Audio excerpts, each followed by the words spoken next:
آینه فقط تب خوش و خنده است هیچ مپندار که تحقیر و چیزی گنده است هیچ مپندار که تحقیر و چیزی گنده است کنی هست آینه باشه با آینه کنی هست آینه باشه با آینه آینه تا هست میرد غم و اندوه دل ککر زن و خنده کنه گریه شود السلام علیکم استادان ارجمند مخلصان گرامی نخست با عرض احترام همه شما را از نام مؤسسه دولتی تئاتر آینه نزد ریاست فرهنگ شهر دوشنبه به این دیداربینی خیر مقدم میگویم.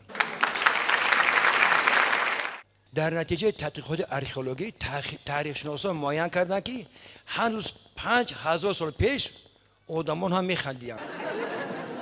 خندید، شادی کنید، راحت کنید، ذوق برید از زندگی. باقی صحبت در اختیار هنرمندان مؤسسه دولتی تئاتر آینه. خوش آمدید.